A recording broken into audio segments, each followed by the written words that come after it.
കരുവന്നൂർ കൊണ്ട് അവസാനിച്ചു എന്നൊന്നും നിങ്ങൾ വിചാരിക്കണ്ട.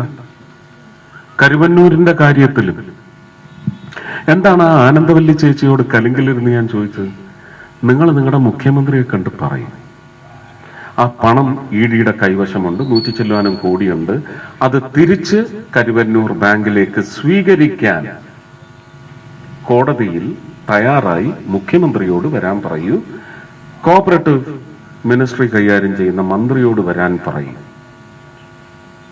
ആ ചേച്ചി ചോദിച്ചിരിക്കുന്ന, അയ്യോ മുഖ്യമന്ത്രിയൊക്കെ ഞങ്ങൾ എങ്ങനെ കാണാനാ, മുഖ്യമന്ത്രിയൊക്കെ എവിടെ പോയി കാണാനാ, അതിനൊക്കെ ഞങ്ങൾക്ക് പറ്റുമോ? അപ്പോൾ ഞാൻ തമാശ രൂപത്തിൽ അപ്പൊ പിന്നെ എന്റെ നെഞ്ചത്തോട്ട് കയറിക്ക്, അതാക്കി വിഷയം. വേണമെങ്കിൽ ആ ഫുൾ വീഡിയോ ചെക്ക് ചെയ്തോളൂ നിങ്ങൾ. ഓ മുഖ്യമന്ത്രിയെ കിട്ടില്ല, അപ്പൊ പിന്നെ എന്റെ നെഞ്ചത്തോട്ട്. ഞാനാണ് ആ പ്രക്രിയ മുഴുവൻ തുടങ്ങി വെച്ചയാള്. ഇപ്പോഴും പറയുന്നു, ഇഡി കോടതിയിൽ പറഞ്ഞോ ഇല്ലയോ, കരുവന്നൂർ ബാങ്ക് ഈ കാശ് സ്വീകരിച്ചാൽ അത് കണ്ടുകെട്ടി കൊണ്ടുവന്ന സ്വത്ത്, കണ്ടുകെട്ടി കൊണ്ടുവന്ന കാശാണ്. ആ പാവങ്ങൾക്ക് ഇന്നും കിട്ടിയിട്ടില്ല. തിരുവഞ്ചൂരുണ്ട്, വലിയ കോൺഗ്രസ്സുകാരനായ എന്റെ വല്യമ്മാവിന്റെ 4 കോടി മറ്റോ ഉണ്ടായിരുന്നു. അത് പലപ്പോഴായിട്ട് എടുത്തതിന്റെ പേരിൽ ഇപ്പൊ 20 ലക്ഷം അവശേഷിക്കുന്നുണ്ട്. അവിടെയുമുണ്ട് തുരന്നെടുപ്പ്. അങ്ങനെ ഏതാണ്ട് 300ഓളം 280ഓളം കോഓപ്പറേറ്റീവ് ബാങ്കുകളിൽ ഈ അധമം നടന്നിട്ടുണ്ട്, നടന്നുകൊണ്ടേയിരിക്കും. മാവേലിക്കരയിൽ പണം ആവശ്യപ്പെട്ട് എന്ന ആൾക്കാർക്ക് അവിടെ ജോലി കൊടുത്ത് അവരെ ഇരുത്തി ഇപ്പൊ അവര് ആത്മഹത്യയുടെ വക്കിലാണ്. കാരണം പുറകെ വന്ന കാശ് ആവശ്യപ്പെട്ട് വരുന്നവര് എവരെയാണ് മാനസികമായി പീഡിപ്പിക്കുന്നത്. അവർക്ക് ഈ ജോലി വിട്ട് ഒഴിഞ്ഞു പോകാനും പറ്റുന്നില്ല, അവർക്ക് ശമ്പളവും കിട്ടുന്നില്ല, അവരാണ് ഇപ്പൊ കുരുക്കിൽപ്പെട്ടിരിക്കുന്നത്. അപ്പൊ എന്തൊക്കെ തരത്തിലാണ് ഇതിന്റെ ബൃഹത്തായ രൂപമാണ് ഇന്ത്യയിൽ നടന്നിരിക്കുന്നത്.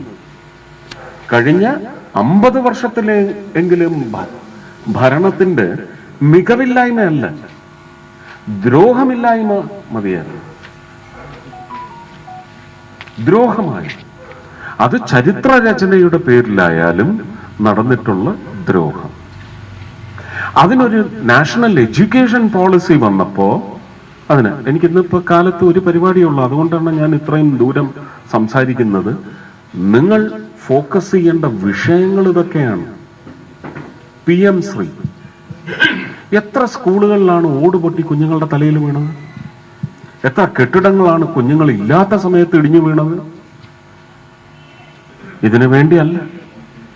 ഒരുപക്ഷെ ചരിത്ര രചനയിലൂടെ കുഞ്ഞുങ്ങളുടെ മനസ്സിലാക്കൽ, ഒരുപക്ഷെ പഴയ ചരിത്രം പഠിച്ച് മുന്നോട്ട് പുതിയ ചരിത്രം രചിക്കുമ്പോൾ അതിന് ഉത്തരവാദപ്പെട്ട കുരുന്നുകൾ അറിഞ്ഞിരിക്കേണ്ട പഴയ ചരിത്ര രചനയിലെ പൊള്ളത്തരങ്ങളും കള്ളത്തരങ്ങളും അവരറിഞ്ഞിരിക്കണം എന്ന് പറയുന്നതിന് കൂടി ഒരു പുതിയ ആയുധമാണ് നാഷണൽ എഡ്യൂക്കേഷൻ പോളിസി. സിലബസിൽ ഉണ്ടായിട്ടുള്ള മാറ്റങ്ങൾ ആർക്കൊക്കെ വേണ്ടി സൗകര്യപ്രദമായി ചരിത്രത്തെ വക്രീകരിച്ചു, തെറ്റായി ചിത്രീകരിച്ചു. ഇതൊക്കെ ഞാൻ പറയുന്നത് നിങ്ങൾ വിശ്വസിക്കേണ്ട. നിങ്ങൾക്ക് സ്വയമേ ഒരു പഠനം നടത്തിക്കൂടെ? ക്ഷേത്രങ്ങൾ പ്ലണ്ടർ ചെയ്തു ആര്? അവർക്കെന്ത് ടൈറ്റിൽ? മതേതരത്വം എങ്ങനെ അവരുടെ തത്വമാണ്? ഇത് ചരിത്രത്തിൽ കുറിച്ചിട്ടുണ്ടോ? പരിശോധിക്കണ്ടേ? അത് അങ്ങനെ തെറ്റായി കുറിച്ചിട്ടുണ്ടെങ്കിൽ അത് നമ്മൾ തിരുത്തി ശരിയായ ചരിത്രം പുനർരചിച്ച് കുഞ്ഞുങ്ങളെ പഠിപ്പിക്കണ്ടേ? അങ്ങനെ പഠിപ്പിക്കുന്നത് കൊണ്ട് നിങ്ങൾക്കൊരു ഭയപ്പാടുണ്ടോ? നങ്ങേലി ഏത് കാലഘട്ടത്തിലാണ്? ഏത് കാലഘട്ടത്തിലാണ്? ഞാനൊരു 2 മാസം മുമ്പ് ഒരു കലിങ്കിലിരുന്ന് പറഞ്ഞതാണ്. അതൊക്കെ ഒരു കാലഘട്ടത്തിലുണ്ടായിരുന്നു, അത് അധമം തന്നെയായിരുന്നു. പക്ഷെ ആ അവകാശമെല്ലാം സോഷ്യലിസ്റ്റ് ചിന്താഗതി ഉയർത്തിപ്പിടിച്ച കമ്മ്യൂണിസ്റ്റുകാർക്ക് പണ്ടുണ്ടായിരുന്നു. ഇപ്പോ സോഷ്യലിസത്തിൽ നിന്ന് വളരെ അകന്നുപോയ കമ്മ്യൂണിസ്റ്റുകാർക്ക് ഇന്നും പുഴയ്ക്കണമെങ്കിൽ, ജീവിക്കണമെങ്കിൽ, നിലനിൽക്കണമെങ്കിൽ ഈ നുണയിൽ കടിച്ചു തൂങ്ങി പഴയത് ഓർമ്മിപ്പിച്ചെടുത്താൽ മാത്രമേ അത് സാധിക്കൂ. ഇത് തന്നെ ദാരിദ്ര്യത്തിന്റെ കാര്യത്തിൽ.